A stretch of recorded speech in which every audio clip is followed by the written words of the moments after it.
Hello everyone, welcome to Ankoni tutorial. আজকের story রাইটিংয়ের ওপর সেকেন্ড ভিডিও। আগের দিন একটা স্টোরি রাইটিং হিন্টস ব্যবহার করে পুরোটা লিখে উঠতে অনেকটা সময় লেগে গেছিলো। সেই কারণে আজকের ভিডিওটা আমি একটু অন্যভাবে করছি। আগের থেকে আমি স্টোরি রাইটিংটা হিন্টস ব্যবহার করে করে লিখে নিয়েছি। আজকে তোমাদেরকে আমি প্রত্যেকটা হিন্টস ধরে ধরে বুঝিয়ে দিচ্ছি যে কিভাবে আমি সেটা করলাম। এতে সময়টাও কম লাগবে, তোমরা তাড়াতাড়ি দেখেও নিতে পারবে, আর এতে আমরা কম সময়ের মধ্যে অনেকগুলো স্টোরি রাইটিং করতে পারবো। চলো তাহলে শুরু করা যাক। প্রথমত আজকের যে স্টোরি রাইটিংয়ের পয়েন্টসগুলো আমি এখানে লিখে নিয়েছি, পয়েন্টসগুলোর মানেটা পড়ে নেওয়া যাক। আ পুয়ার উইমেন, একজন বেচারি বা হতভাগী। এখানে পোর মানে গরিব নয়, বেচারি বা হতভাগী। উইমেন মানে মহিলা।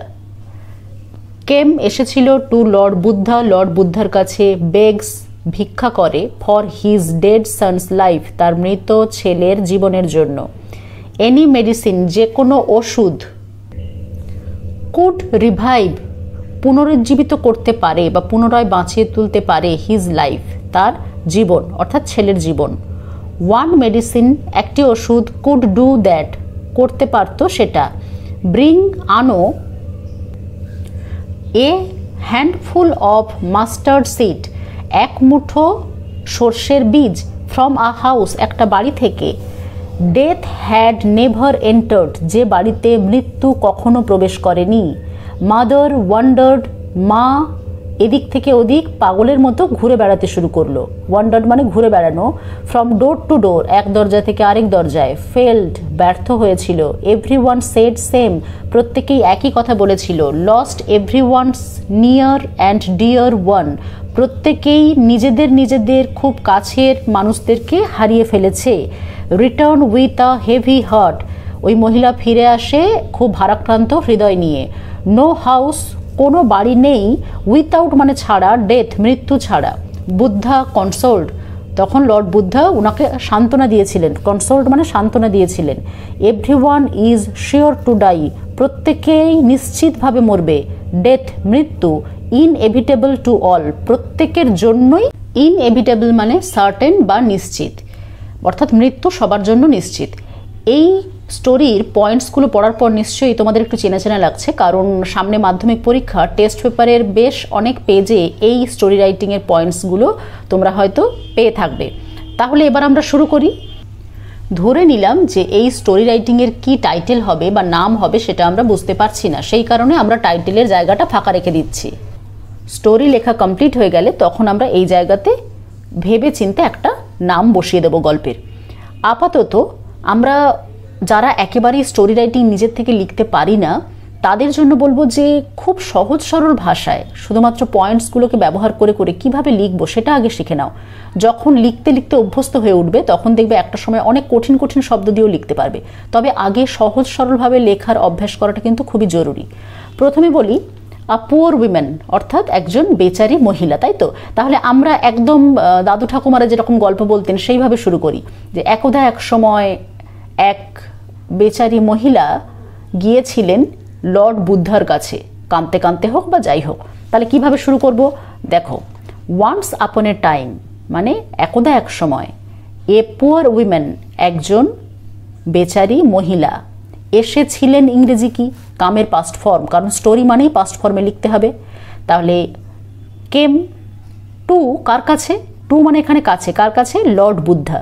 ঠিক আছে, দেখো আমি প্রথম যে দুটো পয়েন্টস আছে এই দুটো পয়েন্টসকে আমি একসাথে জুড়ে দিচ্ছি। কেম টু লর্ড বুদ্ধা হলো। এবার প্রশ্ন হলো কেন এসেছিল সেটাও আমরা একসাথে জুড়ে দিতে পারি। এখানে দেখো আমি লিখেছি অ্যাজ, এই দেখো এই যে থার্ড পয়েন্টটা দেখো, বেগস মানে ভিক্ষা করে। এখানে দেখো ভার্বের শেষে এস আছে মানে এটা প্রেজেন্ট টেন্স, কিন্তু আমাকে করতে হবে পাস্ট টেন্সে। তুমি চাইলে এটা বেগড করতে পারো, BEGGED, বেগড করতে পারো মানে ভিক্ষা করেছিল বা ভিক্ষা চেয়েছিল। For his dead son's life, তার মৃত ছেলের জীবনের জন্য, ভার্বের পাস্ট ফর্ম করে করতে পারো। আর যদি মনে করো যে এইভাবে লিখবে, আমি যেভাবে লিখেছি এখানে আমি পাস্ট কন্টিনিউয়াস টেন্স ব্যবহার করেছি। দেখো এই যে লর্ড বুদ্ধার কাছে এলো, কেন এলো? অ্যাজ যেহেতু শি ওয়াজ বেগিং, সে ভিক্ষা করছিল।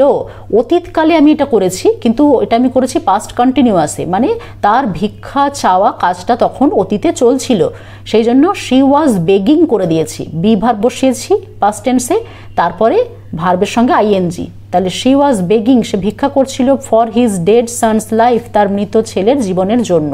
দুভাবেই লেখা যায়, তুমি চাইলে লিখতে পারো begged, BEGGED, begged for his dead sons life, সেটাও লেখা যায়। এবার নেক্সট পয়েন্ট কি বলছে, এনি মেডিসিন, কোনো ওষুধ, কুড রিভাইভ হিজ লাইফ, তার জীবনকে বাঁচাতে পারবে কিনা সেটা জিজ্ঞেস করতে লর্ড বুদ্ধার কাছে ওই মহিলা এসছিলেন। তাহলে এই পয়েন্টটা কিভাবে লিখবো? তাহলে নিশ্চয়ই এভাবে লিখতে পারি যে সে জিজ্ঞাসা করছিল বা ওই মহিলা জিজ্ঞাসা করেছিল, কি হবে? তাহলে শি আস্কড, জিজ্ঞাসা করা আস্কড, ASKED, ইডি দিয়েছি মানে পাস্ট টেন্স। তাহলে আস্কড ফর মানে কোনো কিছুর জন্য চাওয়া, হ্যাঁ, তাহলে she asked for any medicine, কোনো কিছু একটা মেডিসিন সে চেয়েছিল, কার থেকে? ফ্রম লর্ড বুদ্ধা, লর্ড বুদ্ধার থেকে। কিসের জন্য? টু রিভাইভ হিজ লাইফ, তার জীবন পুনরায় বাঁচানোর জন্য। রিভাইভ মানে পুনরায় বেঁচে ওঠা। এখানে লক্ষ্য করো, এই যে any medicine could revive his life, এই পয়েন্টটাকে ব্যবহার করেই আমরা এটা লিখলাম। পয়েন্ট খেয়াল করলেই বুঝতে পারবে যে এখানে ম্যাক্সিমাম ওয়ার্ড দেওয়া আছে, তোমাকে নিজেকে খুব বেশি ভেবে লিখতে হবে না। নেক্সট কি? ওয়ান মেডিসিন, একটা ওষুধ, কুড ডু দ্যাট, এটা করতে পারে। তাহলে নিশ্চয়ই এই উত্তরটা কে দিয়েছিল? লর্ড বুদ্ধা। তাহলে সেটাকে আমি কিভাবে লিখতে পারি সেটা দেখো। কিন্তু তার আগে আমরা নিজেরা এক আধটা সেন্টেন্স অ্যাড করতে পারি। যেমন লর্ড বুদ্ধা ওই মহিলার কথা শুনে নিশ্চয়ই বুঝতে পেরেছিলেন যে এ এত সহজে আমার কথা এই মুহূর্তে বুঝবে না, কারণ লর্ড বুদ্ধা বুঝেছিলেন যে এই মহিলা এখন পুরোপুরিভাবে শোকে আচ্ছন্ন, তাই সে তার কথাগুলো কিন্তু বুঝতে পারবে না। সেই জন্যই আমি এরকম একটা লাইন লিখেছি, দেখো, লর্ড বুদ্ধা নিউ, নো এর পাস্ট ফর্ম দিয়েছি, নিউ মানে জানতেন, দ্যাট যে she could not understand, can not মানে পারে না, আর কুড নট কেন বসিয়েছি? যেহেতু পাস্ট টেন্সে লিখছি, তাহলে ওই মহিলা পারতো না আন্ডারস্ট্যান্ড মানে বুঝতে, তার শব্দগুলি বা কথাগুলি সো ইজিলি মানে এতটাও সহজে ওই মহিলা এখন বুঝতে পারবেন না। সো তাই বা সে কারণে। এবার আমরা নেক্সট পয়েন্ট দেখি, one medicine could do that, তাহলে নিশ্চয়ই এটা লর্ড বুদ্ধা বলেছিলেন যে একটাই ওষুধ আছে যেটা এটা করতে পারে। তাহলে এই পয়েন্টটাকে কিভাবে ব্যবহার করব? তাহলে ট্যাক্টফুলি মানে কি বললাম? কৌশলে। হি মানে এখানে লর্ড বুদ্ধা, সেড, সের পাস্ট ফর্ম বসিয়েছি, সেড, বলেছিলেন, দ্যাট যে দেয়ার ওয়াজ ওয়ান মেডিসিন, সেখানে ছিল একটাই ওষুধ।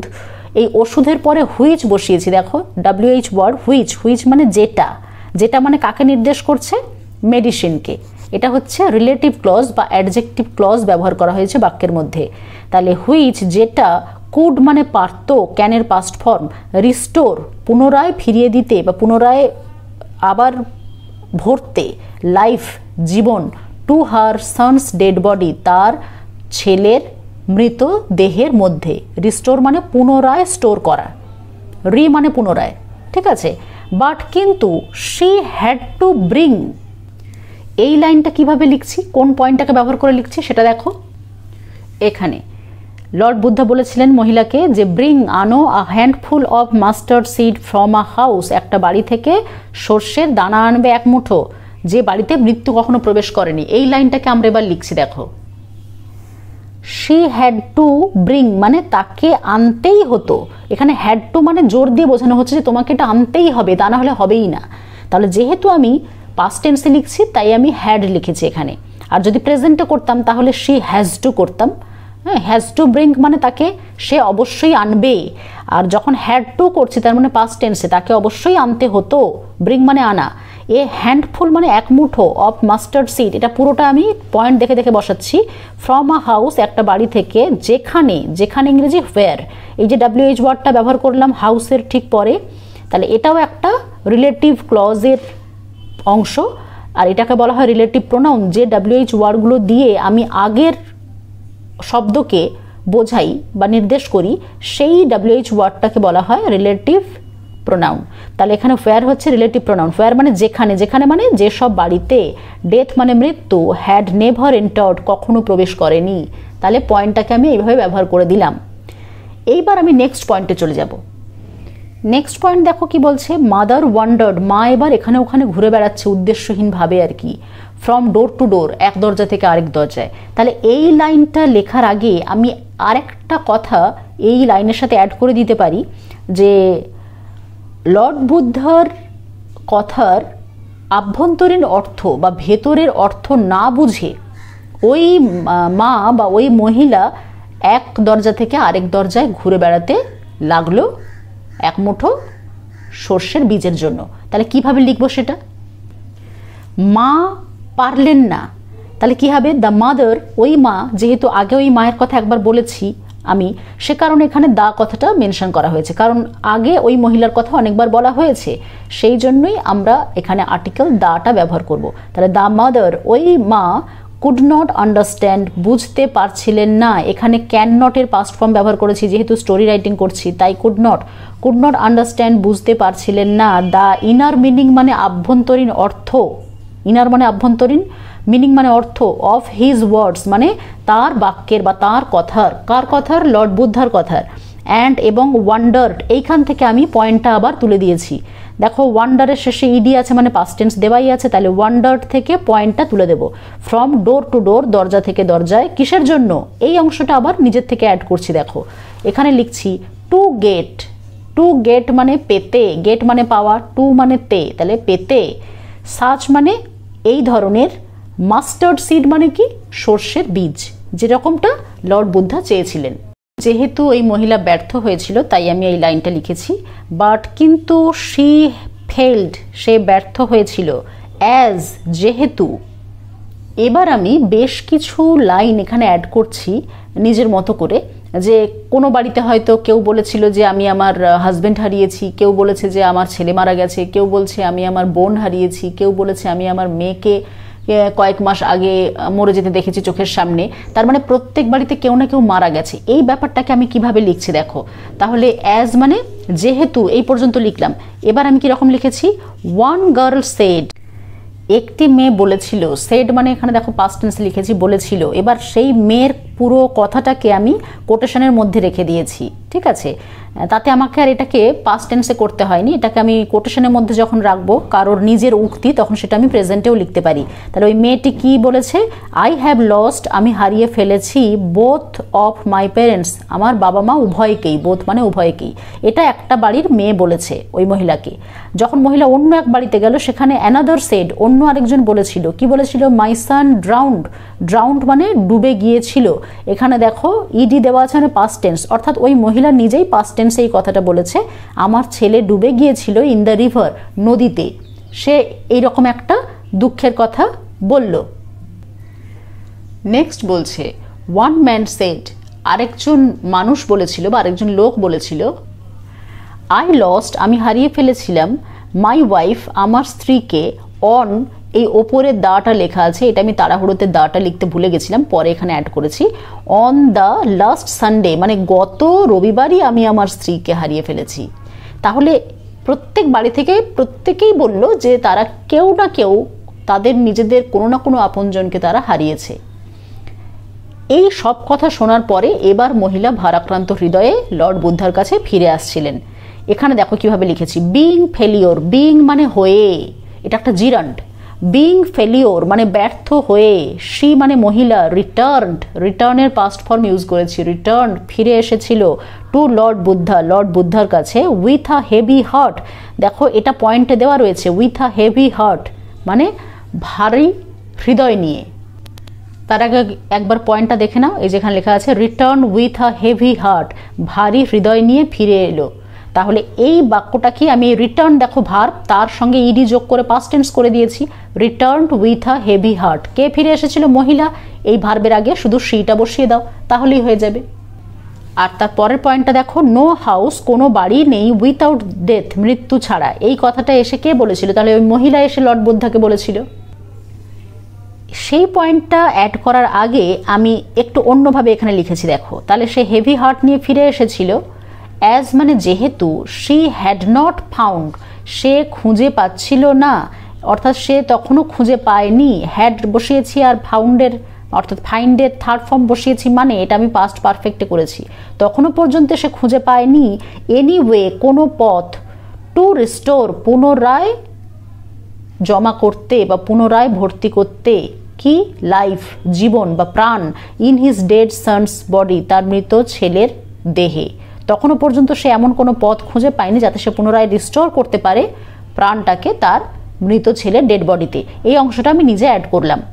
নেক্সট যে পয়েন্টটা আমি একটু আগেই দেখলাম, শি টোল্ড হিম মানে মহিলা এসে লর্ড বুদ্ধাকে বলেছিল, টেলের পাস্ট ফর্ম বসিয়েছি টোল্ড, দ্যাট যে শি বিকেম ফেলিওর সে হয়ে গিয়েছিল ব্যর্থ। ঠিক আছে, তখন কি হলো, লর্ড বুদ্ধা কি করেছিলেন, তাকে কনসোল করেছিলেন। পয়েন্টে আছে দেখো, এই যে দেখো কি আছে, বুদ্ধা কনসোল্ড তাকে সান্ত্বনা দিয়েছিলেন। আর কি বলেছিলেন, everyone is sure to die প্রত্যেকেই মারা যাবে, আর ডেথ মৃত্যু অনিবার্য বা নিশ্চিত। এই কথাগুলোকে কিভাবে লিখব দেখো, দেন তখন অ্যাট লাস্ট অবশেষে বুদ্ধা বা এখানে লর্ড বুদ্ধাও লিখতে পারো, স্মাইল্ড স্মাইলের পাস্ট ফর্ম স্মাইল্ড হেসেছিলেন, অ্যান্ড সেড সের পাস্ট ফর্ম সেড এবং বলেছিলেন, উইথ কনসোলেশন মানে কি সান্ত্বনার সঙ্গে। তুমি যদি এটা না লিখতে চাও তাহলে অন্যভাবেও লিখতে পারো, তখন লিখবে লর্ড বুদ্ধা কনসোল্ড মানে তোমার পয়েন্টে ছিল কনসোল SOLE তার সাথে শুধু ডিটা অ্যাড করে দেবে, কনসোল্ড কাকে, ওই মহিলাকে, তখন হার লিখে দেবে কনসোল্ড হার। আর আমি ঘুরিয়ে লিখেছি বলে এইভাবে লিখেছি যে বুদ্ধা স্মাইল্ড হেসেছিলেন এবং সেড অ্যান্ড সেড এবং বলেছিলেন উইথ কনসোলেশন মানে সান্ত্বনার সঙ্গে। কি বলেছিলেন, কোটেশনের মধ্যে রেখেছি লর্ড বুদ্ধার নিজের উক্তি। কি বলেছেন, এভরিওয়ান অন দিস আর্থ প্রত্যেকেই এই পৃথিবীর ওপর হ্যাজ টু ডাই মারা যেতেই হবে। হ্যাজ টু মানে অবশ্যই সেটা করতেই হবে, তাহলে হ্যাজ টু ডাই মানে মরতেই হবে। We all have to die আমাদের প্রত্যেককেই মরতে হবে, ওয়ান ডে একদিন। আই অলসো হ্যাভ টু আমাকেও যেতে হবে, ইউ টু তোমাকেও, টু মানে ও জোর দিয়ে বোঝানো, তোমাকেও। Death is must for all মৃত্যু সবার জন্যই নিশ্চিত, মাস্ট মানে অবশ্যই। এবার আমি এটা খুব সিম্পলভাবে লিখেছি কোটেশনের মধ্যে যে লর্ড বুদ্ধা খুব সিম্পল ভাষায় বুঝিয়েছিলেন ওই মহিলাকে।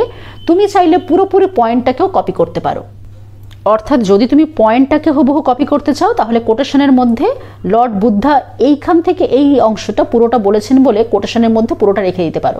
অর্থাৎ কোটেশন দিয়ে লিখে দেবে everyone is sure to die, death is, এই যে মাঝখানে দুটো ড্যাশ আছে এই জায়গাতে তখন ফুল স্টপ বসিয়ে দেবে আর এটাকে তখন ইজ দিয়ে যোগ করে দেবে, death is inevitable to all মৃত্যু সবার জন্য নিশ্চিত বলে কোটেশন শেষ করে দিলে এটা লর্ড বুদ্ধার নিজের উক্তি হয়ে যাবে। ঠিক আছে, তুমি চাইলে আরও একটা লাইন দিয়ে শেষ করতে পারো যে এইভাবে, ইংরেজি কি হবে, দাস, এইভাবে লর্ড বুদ্ধা শিক্ষা দিয়েছিলেন। ইংরেজি কি হবে, টিচের পাস্ট ফর্ম কি হয়, টট, সব পাস্ট টেন্স মনে রাখবে, স্টোরি মানেই পাস্ট। তা লর্ড বুদ্ধা টট কাকে, ওই মহিলাকে, দ্য উইমেন ওই মহিলাকে এ লেসন একটা পাঠ বা শিক্ষা দিয়েছিলেন। এইভাবে আমরা গল্পটাকে শেষ করতে পারি। এতদিনে টেস্ট পেপার তোমাদের সবার কাছেই চলে এসছে, তাই এই ধরনের স্টোরির পয়েন্টসগুলোকে টেস্ট পেপার থেকে দেখে দেখে আবারও একবার নিজেরা করার চেষ্টা করবে। এতক্ষণে পুরো স্টোরিটা লেখার পর আমাদের একটা আইডিয়া হয়ে গেছে যে এর নামটা কি দেওয়া যায়। আমি আমার আইডিয়া থেকে একটা দিচ্ছি যে Lord Buddha's lesson to a poor women, একটি হতভাগিনী বা বেচারি মহিলার প্রতি লর্ড বুদ্ধার একটি পাঠ বা শিক্ষা। আমার মনে হলো যে এটা একটা ভালো টাইটেল হতে পারে, সেজন্য আমি এটা দিলাম। তুমি চাইলে তোমার মতো করে যে কোনো কিছু একটা দিতে পারো। তবে যারা একেবারেই কোনো টাইটেল ভেবে উঠতে পারবে না তাদের জন্য একটা সহজ পদ্ধতি বলি, কোনো গল্প যে চরিত্রগুলো নিয়ে তৈরি হবে সেই চরিত্রগুলোকে অ্যান্ড দিয়ে লিখে দিলেই তোমার গল্পের টাইটেল তৈরি হয়ে যাবে। যেমন ধরো এটা লর্ড বুদ্ধা আর একজন মহিলাকে নিয়ে তৈরি, তাই তুমি যদি কোনো কিছু ভাবতে না পারো তখন বসিয়ে দেবে Lord Buddha and a women, এইভাবে বসিয়ে দিলেও হয়ে যাবে গল্পের নাম। আজকের ভিডিও এই পর্যন্ত। তোমরা বাড়িতে টেস্ট পেপার ধরে আরও অন্যান্য স্টোরিগুলো প্র্যাকটিস করতে থাকো। নেক্সট ভিডিওতে আমি নতুন আবার একটা স্টোরি রাইটিং করাবো, যেগুলো আমি এখন টেস্ট পেপারে বেশি বার রিপিট করে করে আসতে দেখছি, সেগুলোর মধ্যে থেকে আমি কিছু কিছু স্টোরি রাইটিং তোমাদের পরীক্ষার আগে করিয়ে দেব। Thanks for watching.